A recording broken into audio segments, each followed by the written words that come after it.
We're going to be in conversation about the life and times of Jim Thorpe, a Native American man who would rise to become one of the greatest athletes in U.S. history in the first half of the 20th century. My guest for this conversation is Pulitzer Prize-winning journalist David Maraniss. David Maraniss is associate editor at the Washington Post and distinguished visiting professor at Vanderbilt University.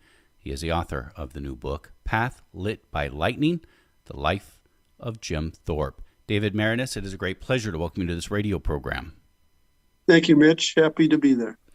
Jim Thorpe's Native American name was Wa-tho-huck, if I'm saying that correctly, which I believe is translated into bright path. The name of your book is Path Lit by Lightning. Was there a connection there? Oh, yeah. The Path Lit by Lightning is actually the more poetic translation of that Indian name. Bright Path is a shorthand for it, and I found Path Lit by Lightning to be so much more illuminating that I chose it for my title. Jim Thorpe is, I think, somebody that most of us, I don't know about today, kids who are in school, but I learned about when I was in elementary school. Interestingly, yes. You don't hear a lot about Jim Thorpe as I've gotten older, and I am a sports fan. Why is that? Why is the dynamic, and what need did you see to write a new biography on Jim Thorpe? You're right. You know, when I told people that I was writing this book, so many older colleagues of mine would say, "Oh, I read about him in fourth grade." So that told me that they probably read the sort of mythological version of Jim Thorpe. I look for two things when I'm writing this sort of book, and I consider Path Lit by Lightning the third book in a trilogy of sports biographies. The first being my biography of Vince Lombardi, the second Roberto Clemente, and now Jim Thorpe. And in all three cases, what I wanted was both a dramatic story, which they all offer in terms of their sports achievements, and a story that allows me to explore American history and sociology in a deeper way. So for Lombardi, it was the mythology of competition and success in American life, what it takes and what it costs. For Roberto Clemente, it was not just his beauty as an athlete, but as a human being. You know, athletes are too often called heroes, and very few really are. But Clemente really was. His motto was, if you have a chance to help others and fail to do so, you're wasting your time on this earth. He lived and died from that motto. He died in a plane crash trying to deliver humanitarian aid to Nicaragua after he heard that the strongman Anastasio Somoza was diverting the humanitarian aid. Clemente said, if I go, it'll get to the people. And he died in a plane crash trying to get it there. So along comes Jim Thorpe as the third in my trilogy, not just this amazing athlete whose accomplishments were unparalleled, but also an opportunity for me to write about the Native American experience through his life.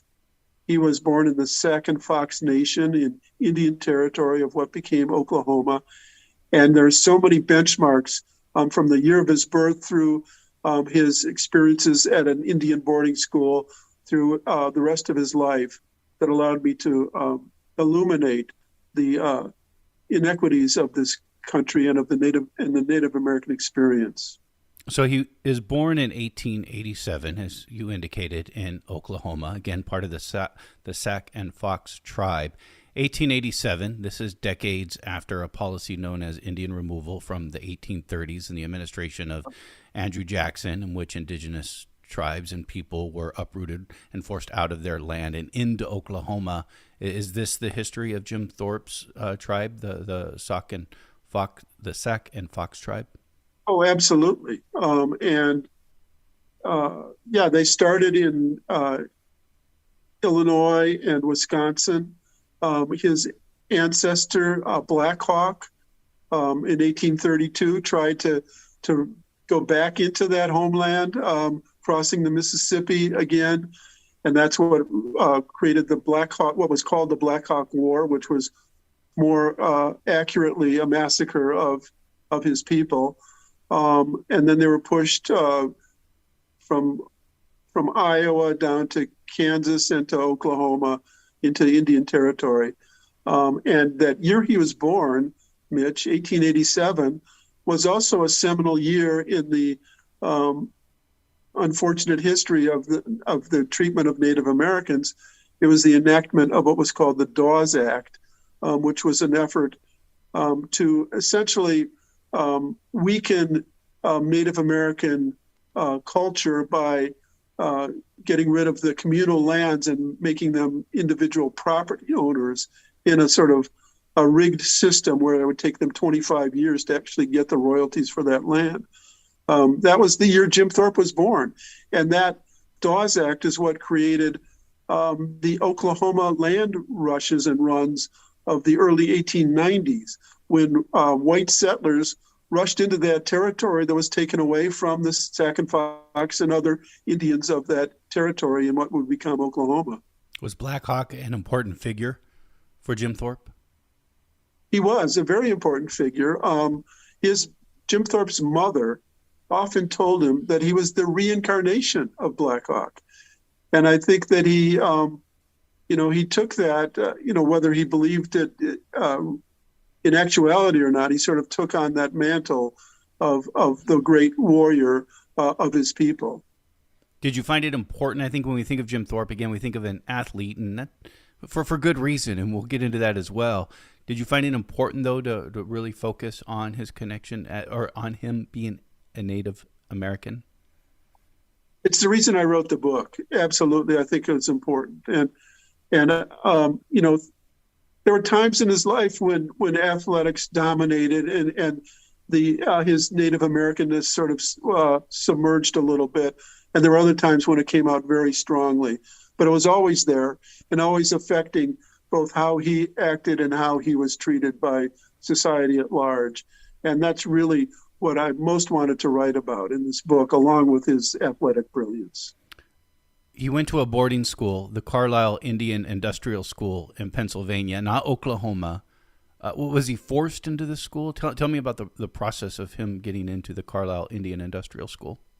Well, it was actually his third Indian boarding school. He and his twin brother, Charlie, who tragically died at age 9 at a boarding school, were first sent to the Sac and Fox School in Oklahoma. Jim Thorpe didn't like it, often ran away from that school. Then after Charlie died, Jim was sent further away to the Haskell Institute in Kansas. He didn't like that either and tried to run away. And finally, his father sent him to the Carlisle Indian Industrial School in Pennsylvania, thinking that he couldn't run all the way home from there. Young Native Americans were sent to boarding schools for various reasons, often against their will, often even against the will of their parents and relatives. One of Jim Thorpe's teammates in track and field at Carlisle was Louis Tawanama, who was a Hopi Indian, and he was sent there as a prisoner of war, basically, because the Hopi were so rebellious against white society. So there are a lot of different reasons. The first Native Americans sent to this school when it opened in 1879 were Lakota Sioux.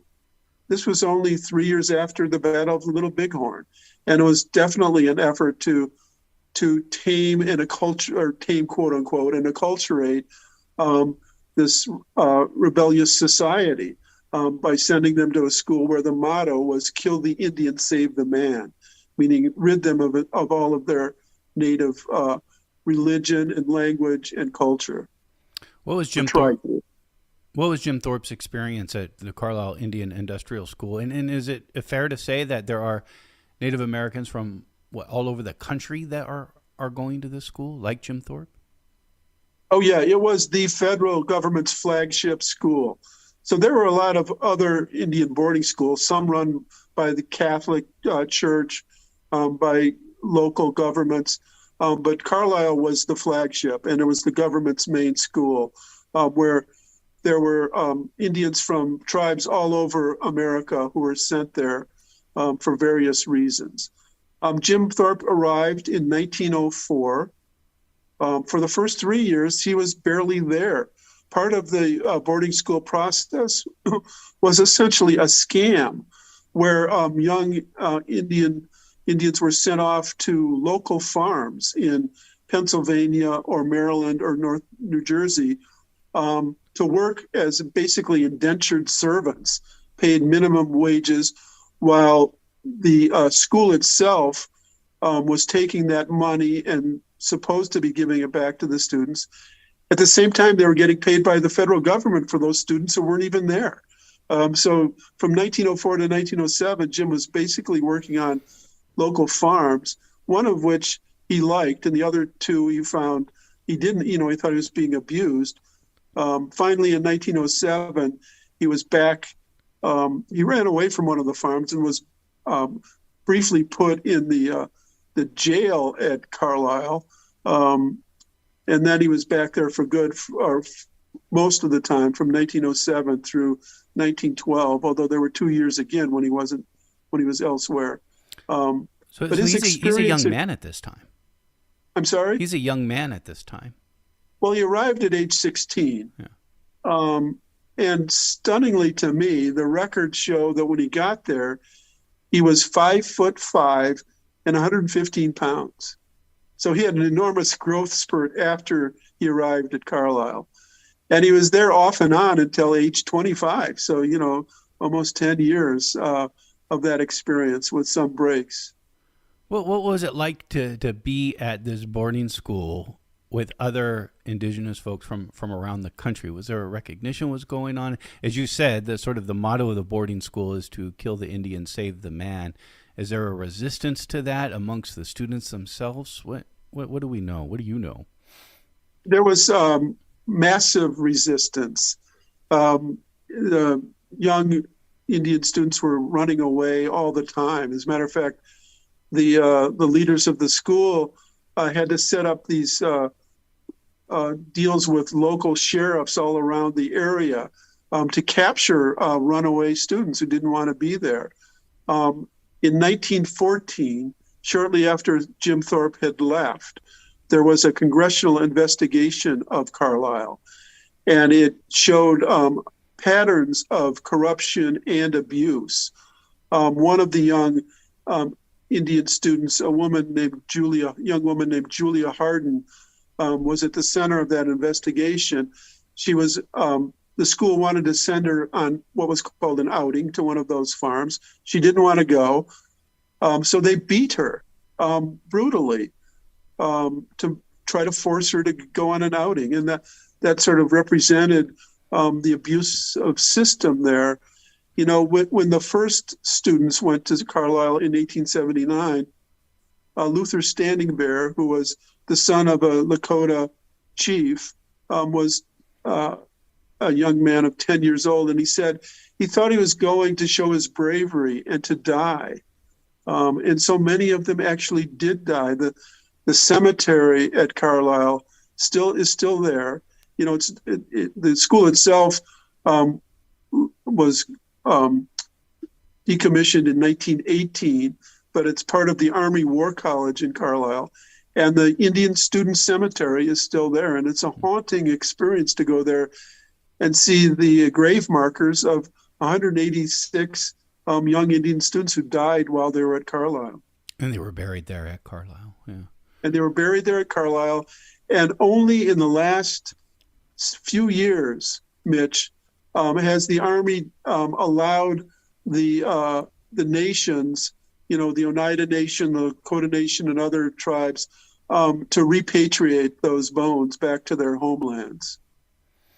Is it at Carlisle where Jim Thorpe would develop his athletic skills? Again, this is a man who would play professional baseball, professional football, was a major star in the Olympics. Is this where his athletics athletic career begins?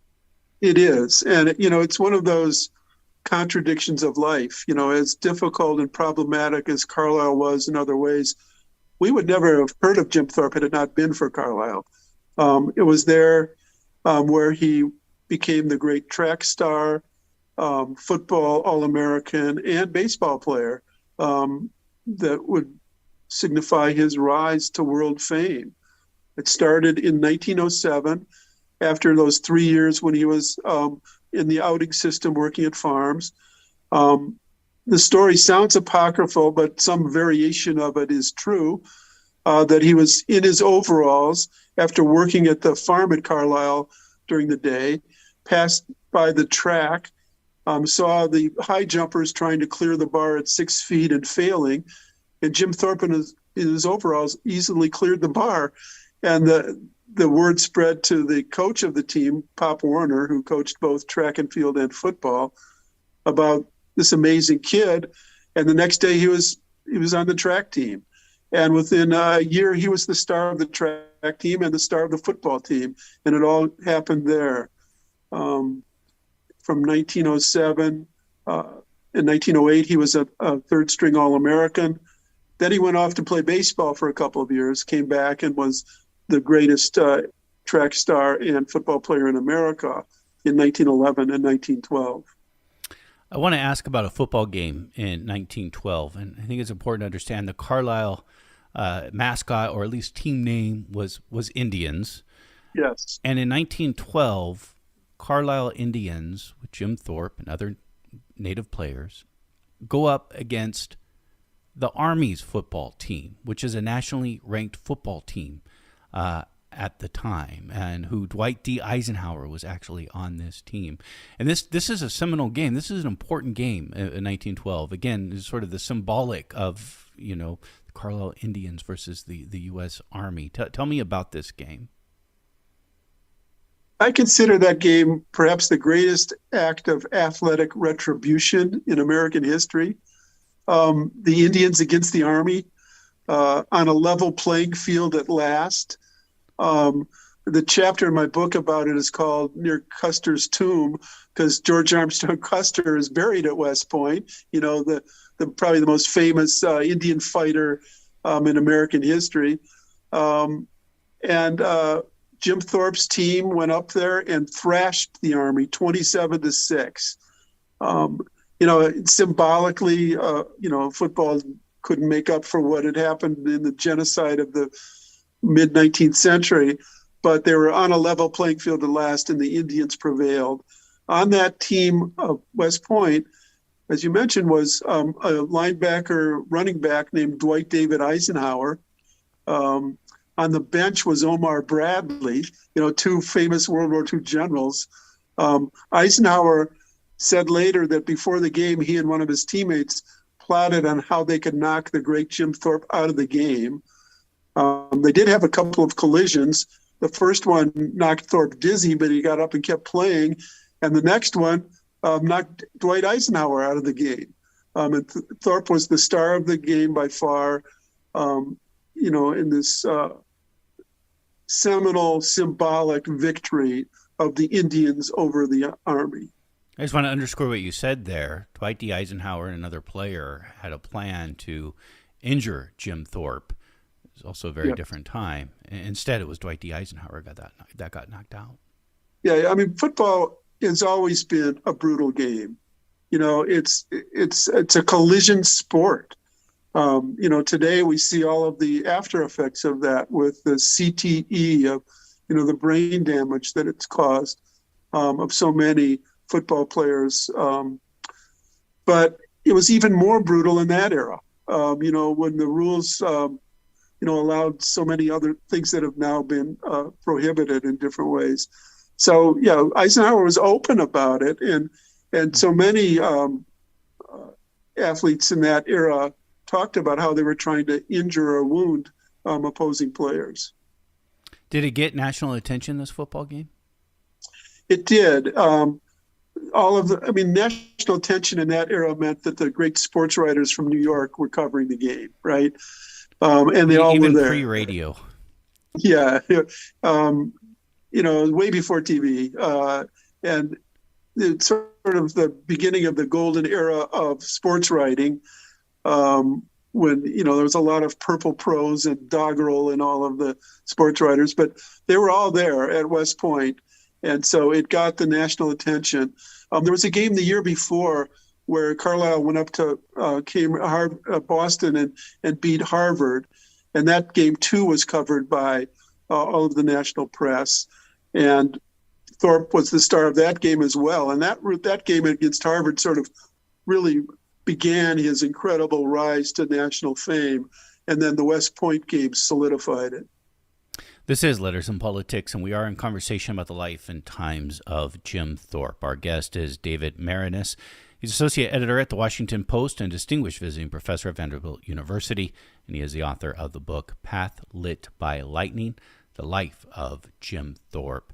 Someone you mentioned earlier, Pop Warner, was the coach of this Carlisle football Indian team. I think he's also sort of the athletic director at Carlisle. Yes. Pop Warner is a name that we are still familiar with today as for, sort of youth football, the Pop Warner leagues. He doesn't necessarily come across very well in the story that you tell.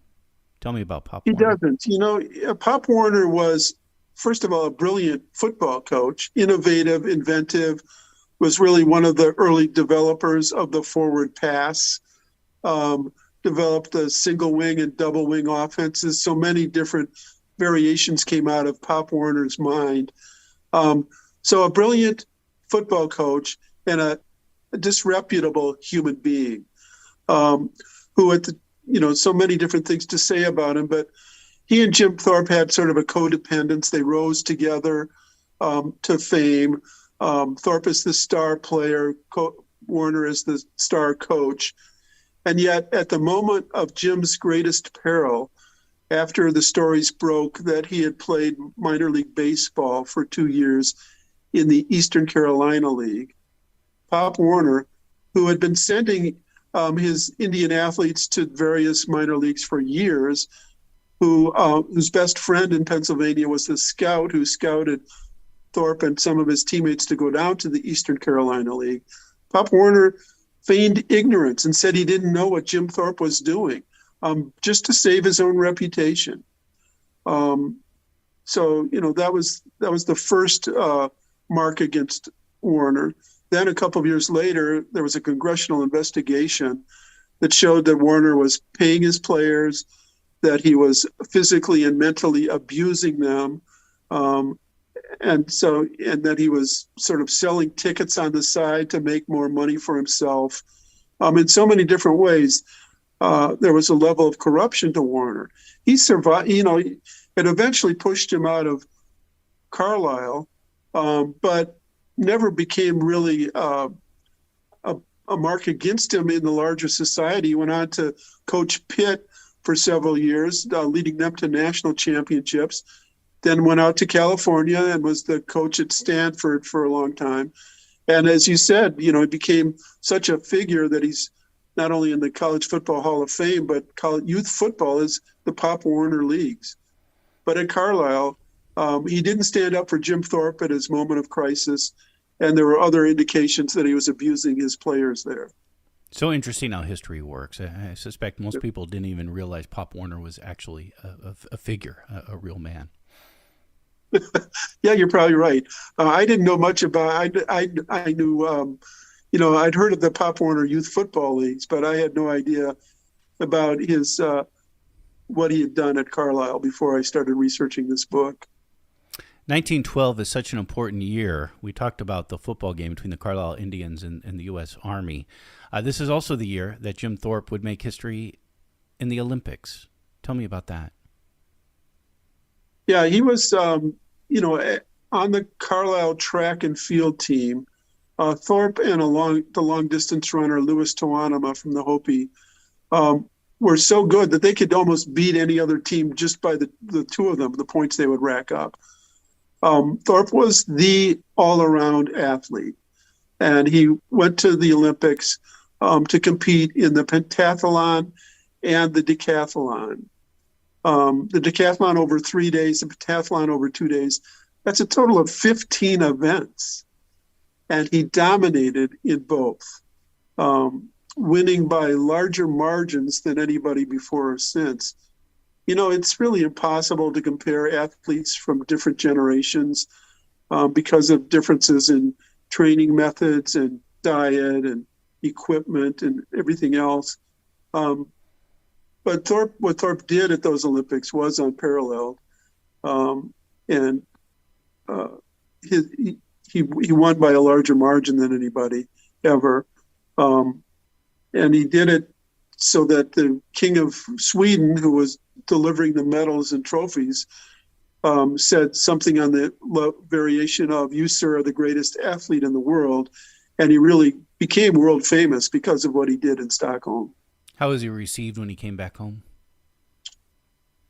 Well, he was greeted by ticker tape parades in New York City and the toast of Philadelphia and of Carlisle.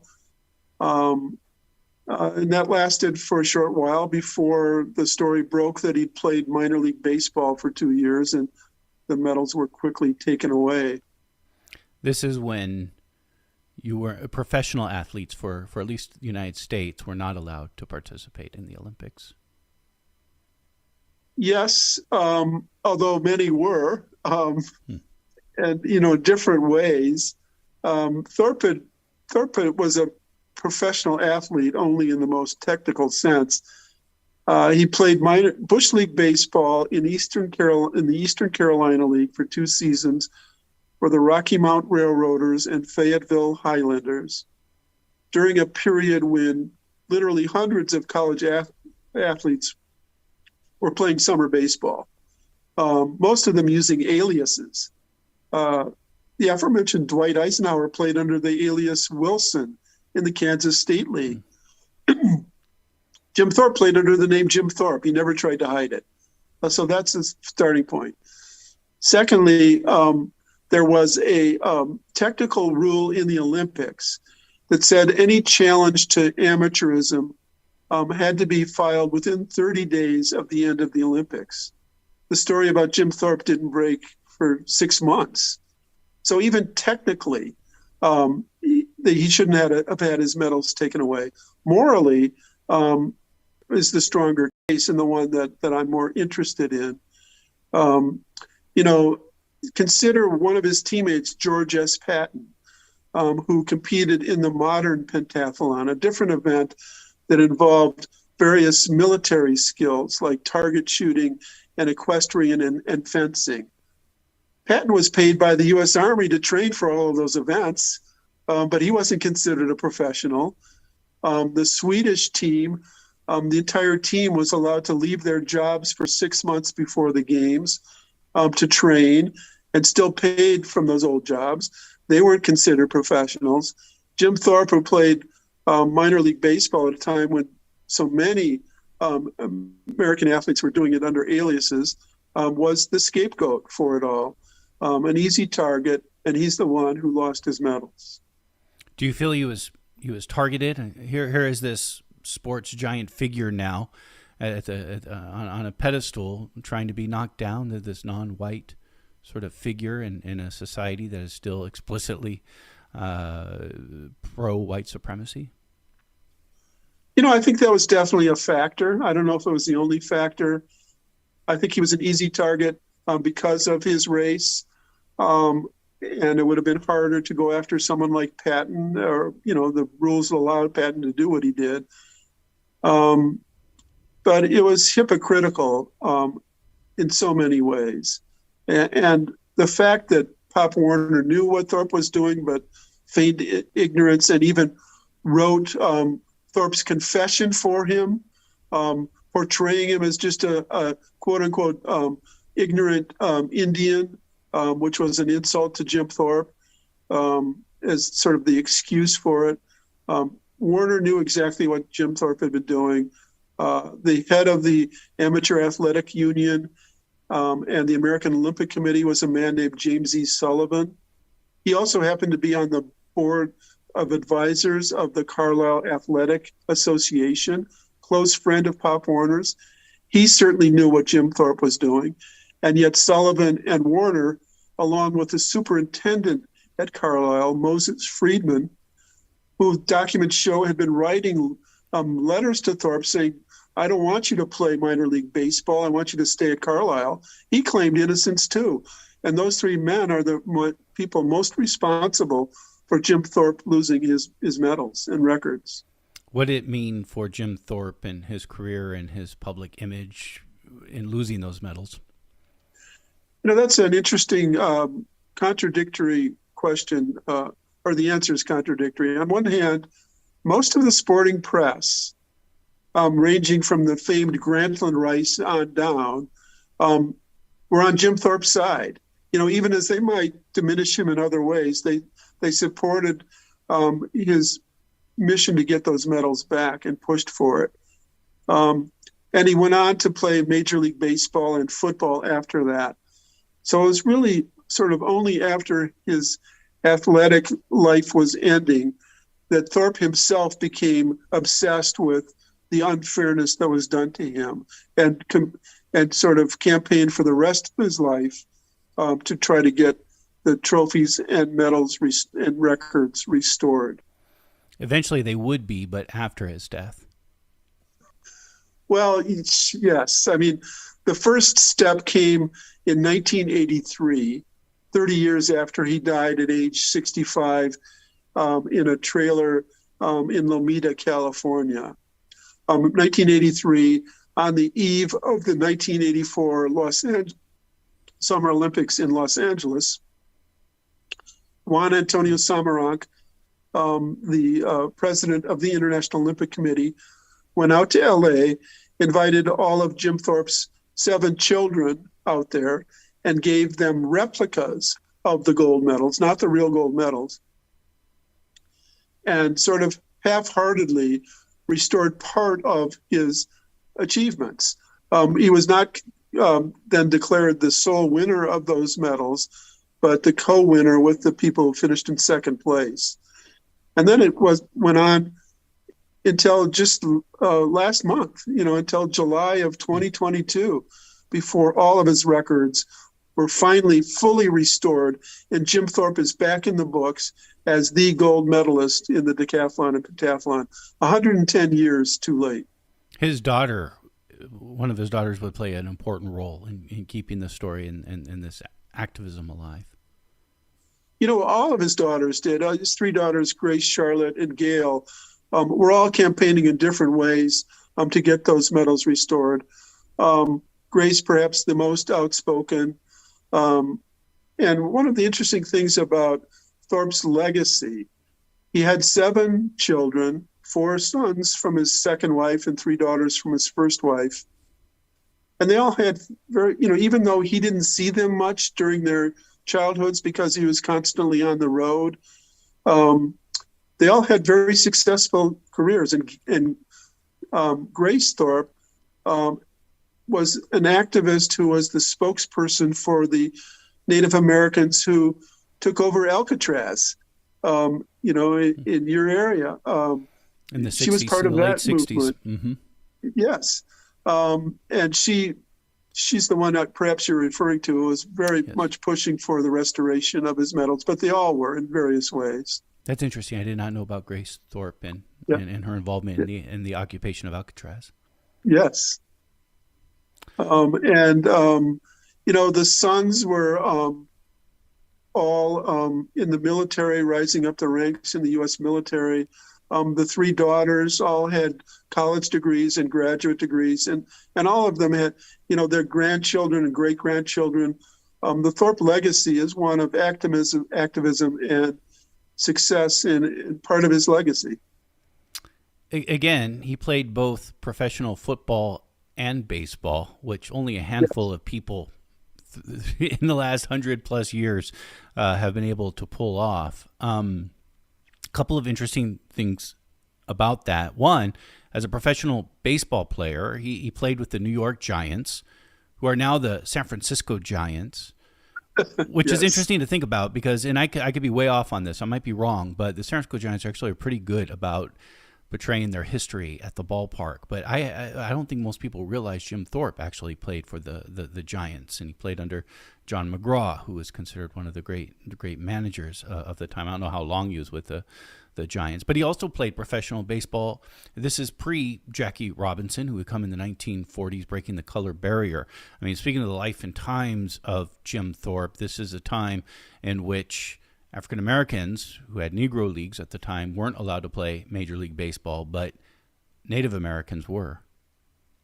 Yeah, that's absolutely true. There were many Native Americans in Major League Baseball at a time when African Americans weren't allowed to play.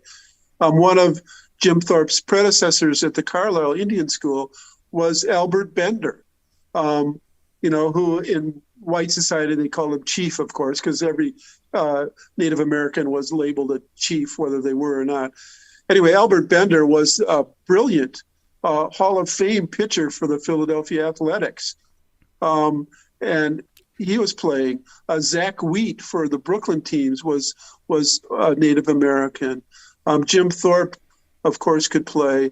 And it's an interesting study of the different ways that white society dealt with Native Americans and African Americans. Both suffered genocide in various ways. Both were diminished and segregated against. But Native Americans were also sort of romanticized and were allowed to do things that African Americans weren't, one of which was to compete in athletics. Jim Thorpe himself, during the height of his fame, could, for instance, give a speech at the Touchdown Club in Jackson, Mississippi, at a time when the only African Americans there were the servants, So they were treated differently in those respects. But getting back to your original point about Jim Thorpe and the Giants, John McGraw mishandled Jim Thorpe. He signed him in 1913. Thorpe barely played for the Giants. He'd sit on the bench. There was a sense that McGraw maybe signed him just for his fame. Jim didn't do particularly well during that period, but he didn't get a chance.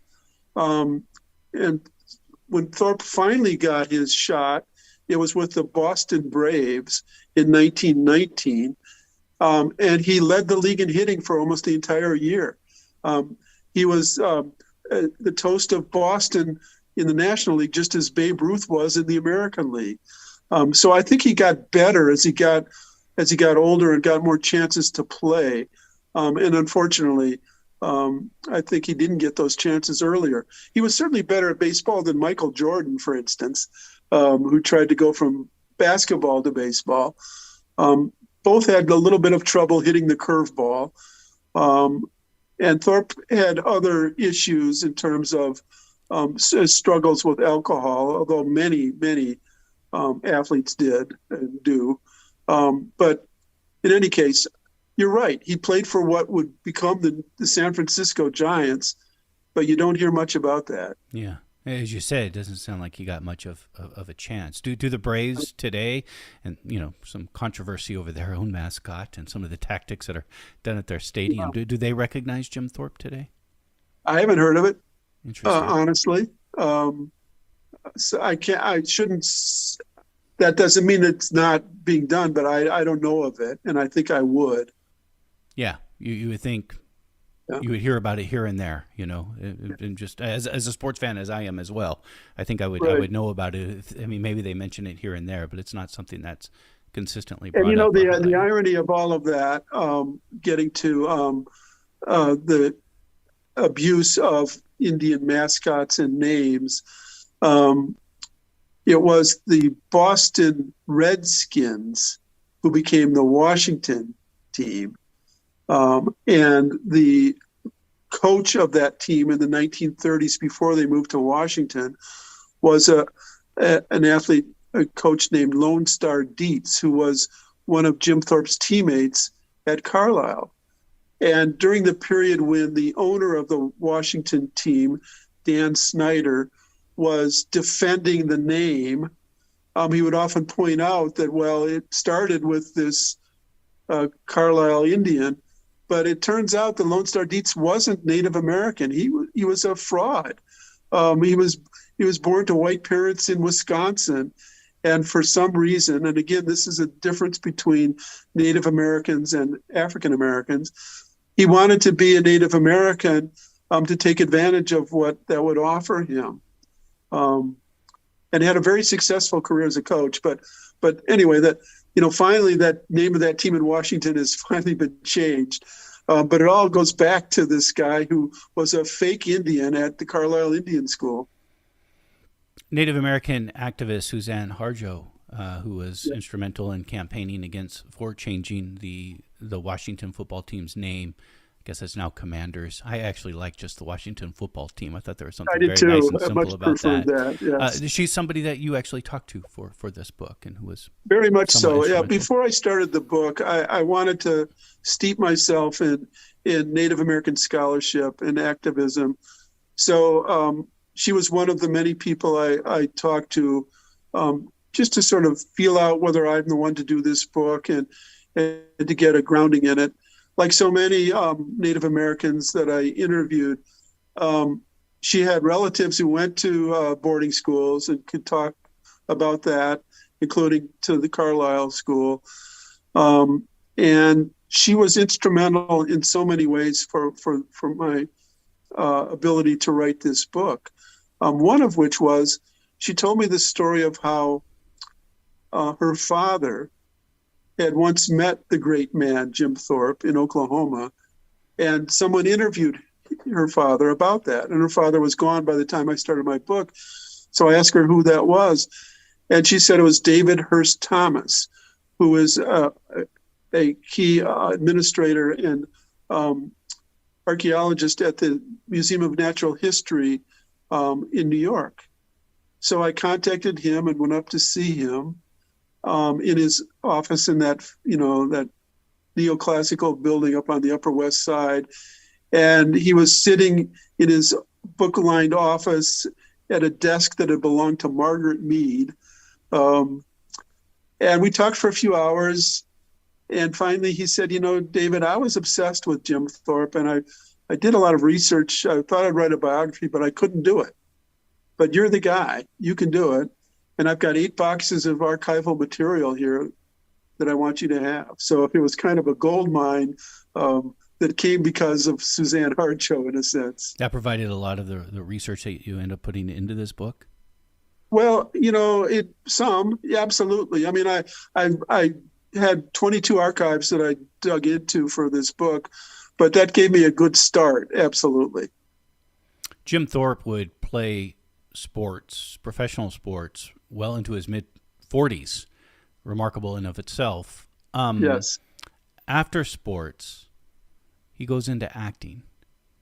And this is something that I think most people don't know about today, and it's something significant, his acting career and also his activism for Native actors. Tell me about that.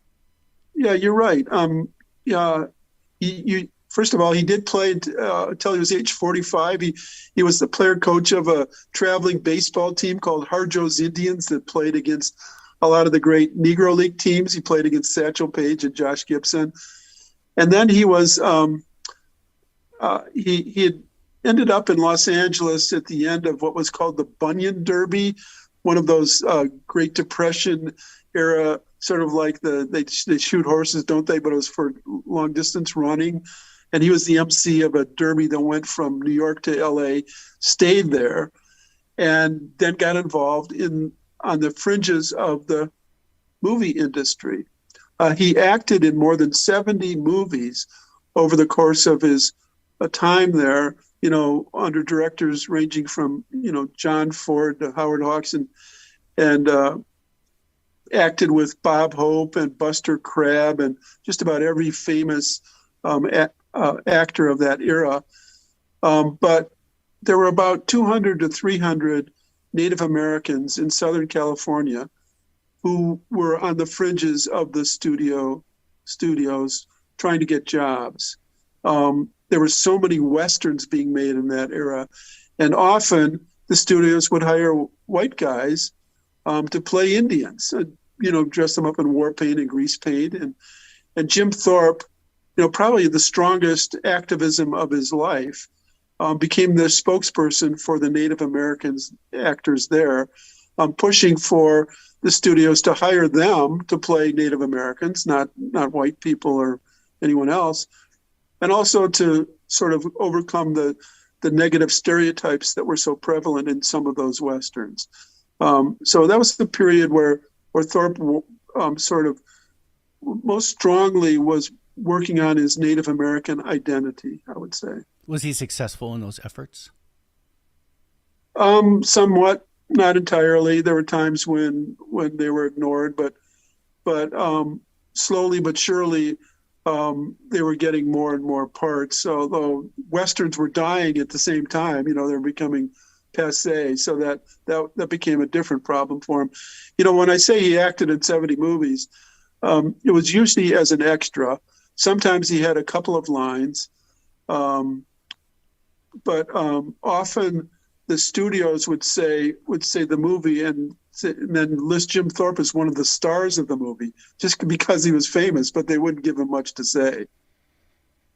The Harjo Indians. I want to go back to that. I found that piqued my interest. Again, you mentioned the Harjo Indians as a traveling baseball team. This is a time when there were traveling baseball teams, and this team would go and play other Negro League teams, many of which were also traveling baseball teams, or would at times be traveling baseball teams. You had to do what you could to make a buck and to make a living. Was this common? Were there a number of native traveling baseball teams? There were a few. He had done that. He'd had a traveling basketball team before that called the World Famous Indians. It was a period when there were traveling shows of all sorts, and sports was part of that. So whether it was the Negro League teams or the Native American teams or the teams in the Bushwicks in Brooklyn, and there were teams all over. The name is, you'll probably remember it, the team from Michigan of the House of David, right? It finally came to me. But that was another traveling team. It was part of American culture in that area. Entertainment was different, and one of the great entertainments was if a traveling athletic team came to your town. Jim Thorpe died in 1953, sort of mid to late 60s when he died. What's important to know about his death, and what was important to know about Jim Thorpe as an older man? The last 20 years of his life were a struggle. He traveled from state to state, from job to job. At one point, he was digging ditches in Los Angeles during the Depression. He was a greeter at various bars and taverns that he either owned or was invited to become part of. He was constantly looking for something that would give him stability, and it never really happened. He was on his third wife at that point, Patsy Thorpe, who was a tougher, older woman who had a drinking problem of her own, but was sort of a mixed blessing for Thorpe. On the one hand, she was his business manager and promoter and trying to get him his due financially. On the other hand, she was manipulative herself and intensely disliked by Jim Thorpe's four sons, who thought she was a grifter of sorts, which later proved to be somewhat true after he died. So it was a tough existence for Jim Thorpe, but I kept, as I was researching and writing those final years, I kept rooting for something, hoping something good would happen, and it never quite does. And so there was almost a tendency to think, well, this is a tragedy. But then I sort of thought about why I started the book in the first place as a means of using Jim Thorpe's life to write about the Native American experience, and how, the entire race of indigenous peoples was threatened, but found ways to survive against it all. And that was sort of Jim Thorpe's story as well, a story of perseverance more than tragedy. His burial was controversial. Oh, it sure was. He died in Los Angeles The coffin came back to Oklahoma, where he wanted to be buried. It was in the middle of a sack and fox ceremony when Patsy Thorpe, his third wife, interrupted the ceremony and took his coffin away because she was unhappy with the way Oklahoma was going to honor him. And then she essentially sort of put his bones up for a highest bidder. She tried to convince Tulsa, Pittsburgh, Philadelphia to take him. Finally, she was in Philadelphia. This is an unbelievable story to me. She was watching television and saw a story about these two down on their luck twin towns in the Pocono Mountains of Pennsylvania, Mauch Chunk and East Mauch Chunk, who were struggling to find a way to survive. And she concocted this plan to convince them to change their name, to merge, first of all, change their name to Jim Thorpe, Pennsylvania. And then she would bring his body there and he could have a mausoleum there. I sort of compare her to a Harold Hill character in The Music Man. She made all these other promises that never came to be about how there'd be a Jim Thorpe's college there and a Jim Thorpe hospital and maybe even the Pro Football Hall of Fame. None of that happened. But they did change their name to Jim Thorpe, and he is buried there. There's a nice mausoleum on the side of a road, not very well attended. I have nothing against the people of Jim Thorpe, but I think he belongs in Oklahoma instead of a place where he never set foot in his entire life. David Maraniss has been our guest. He is the author of the book that we have been in conversation about called Path Lit by Lightning, The Life of Jim Thorpe. David Maraniss, I've enjoyed our conversation very much, and I thank you. I've enjoyed it as well, Mitch. Thank you.